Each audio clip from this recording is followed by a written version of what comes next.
মির্জা আব্বাসের বিপক্ষে এনসিপির হয়ে লড়বেন রিকশা চালক সেলুট হিরো সুজন।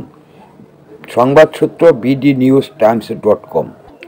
আগামী ত্রয়োদশ জাতীয় সংসদ নির্বাচনকে সামনে রেখে ঢাকার আলোচিত ঢাকা ৮ আসনে প্রভাবশালী বিএনপি প্রার্থী মির্জা আব্বাসের বিরুদ্ধে লড়তে যাচ্ছেন জুলাই আন্দোলনের সেলুট হিরো খ্যাত রিকশা চালক সুজন।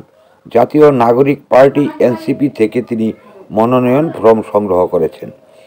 ২০ নভেম্বর বৃহস্পতিবার সন্ধ্যায় রাজধানীর বাংলা মোটরে এনসিপির অস্থায়ী কার্যালয় থেকে মনোনয়ন ফরম সংগ্রহ করেন সুজন। জুলাই গণঅভ্যুত্থানে সাহসিকতা ও সাধারণ মানুষের প্রতি সম্মানের নিদর্শন হিসেবে সেলুট হিরো হিসেবে সামাজিক যোগাযোগ মাধ্যমে ব্যাপক আলোচনায় আসেন সুজন।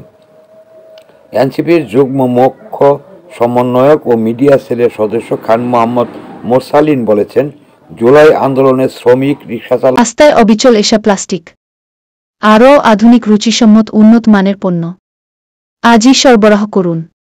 এশা প্লাস্টিকের যে সমস্ত পণ্য বাজারে পাওয়া যাচ্ছে, প্রয়োজন যেখানে, পাশে থাকার প্রত্যয় এশা ডেকোরেটর চেয়ার, পানির তৃপ্তি মেটাতে প্রতিদিনের সঙ্গী ডেইলি মগ, আরও রয়েছে জুনিয়র মাম পট। এশা প্লাস্টিক এখন গুণে মানে রুচিতে আরও এগিয়ে। সহ সব শ্রেণীর মানুষ সম্মুখ যুদ্ধ সারিতে লড়াই করেছেন। শহীদ ইসমাইল ভাইয়ের কথা আমরা শ্রদ্ধার সঙ্গে স্মরণ করি। তাদের ত্যাগের মূল্যায়ন করতে এনসিপি বিভিন্ন বর্গের মানুষের প্রতিনিধিত্ব নিশ্চিত করার উদ্যোগ নিয়েছে।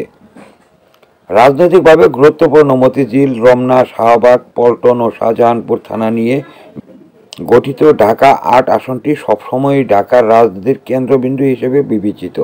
এ আসনে বিএনপির অভিজ্ঞ নেতা মির্জা আব্বাস ছাড়াও জামায়াতের ডক্টর হেলাল উদ্দিন এবং তরুণ প্রার্থী শরীফ ওসমান হাদি প্রচারণার প্রস্তুতি জোরদার করেছেন। তাদের প্রতিযোগিতায় নতুন করে যুক্ত হলো রিকশা চালক সুজনের নাম। দলের নেতারা বলছেন, সাধারণ মানুষের প্রতিনিধিত্ব বাড়াতেই এনসিপি আবার ভিন্নধর্মী পদক্ষেপ নিয়েছে। ফলে এই আসনে একদিক থেকে অভিজ্ঞ রাজনীতিবিদদের প্রতিদ্বন্দ্বী হিসেবে থাকছে একজন অসাধারণ শ্রমজীবী মানুষ, যা নির্বাচনী আলোচনা নতুন মাত্রা যোগ করেছে। আগামী নির্বাচন ঘিরে ৮ এখন আরও সরগরম। অভিজাত জনপ্রতিনিধির পাশাপাশি তৃণমূলের একজন রিকশা চালকের প্রার্থিতা ভোটারদের মধ্যে নতুন আগ্রহ তৈরি করছে। এএনবি নিউজ পঞ্চমুখী সমাজ উন্নয়ন সংস্থার একটি মাল্টিমিডিয়া প্রতিষ্ঠান। নিয়মিত বস্তুনিষ্ঠ সংবাদ পেতে সাবস্ক্রাইব করুন YouTube channel ANB channel Bangla TV, follow রাখুন ANBnews24.com সহ আমাদের ফেসবুক পেজগুলোতে।